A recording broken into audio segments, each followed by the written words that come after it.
Gudalur AG சபையின் சார்பாக உங்கள் அனைவருக்கும் அன்பின் வாழ்த்துக்கள். இன்றைய வேத தியானம் சங்கீதம் 23:2. அவர் என்னை புல்லுள்ள இடங்களில் மேய்த்து அமர்ந்த தண்ணீர்கள் அண்டையில் என்னை கொண்டு போய் விடுகிறார். நம் ஆண்டவராகிய இயேசு கிறிஸ்து அவருடைய பிள்ளைகளாகிய நம்மை எப்பொழுதும் உயர்ந்த இடத்தில் வைத்து அழகு பார்க்கிறவர். நல்ல செழிப்பான வாழ்க்கையை நமக்கு பரிசாக அளிக்க அவர் எப்பொழுதுமே விருப்பப்படுகிறவர். இந்த சாதாரண மிருக ஜீவன்களை மேய்க்கிற மேய்ப்பர்களே அந்த மிருக ஜீவன்களுக்கு நல்ல மேய்ச்சலை கொடுக்க வேண்டும் என்று விரும்புவாங்க. நல்ல புல்லுள்ள இடங்களில் அந்த மிருக ஜீவன்களை மேய விட்டு பராமரித்து அழகு பார்ப்பாங்க. நம் மேய்ப்பராகி நம் ஆண்டவரோ நம் மீது இன்னும் அதிகமான அன்பு வைத்து நாம் எப்பொழுதுமே நன்றாக நல்ல பாதையிலே செல்ல வேண்டும் என்று ஆண்டவர் விரும்புகிறவர்.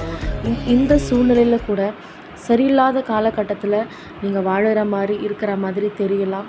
ஆனால் நம் மேய்ப்பர் ஆண்டவராக இயேசு கிறிஸ்து உண்டு. அவர் எப்பொழுதுமே உங்களை நல்ல இடத்தில் வைத்து அழகு பார்ப்பார். God plus.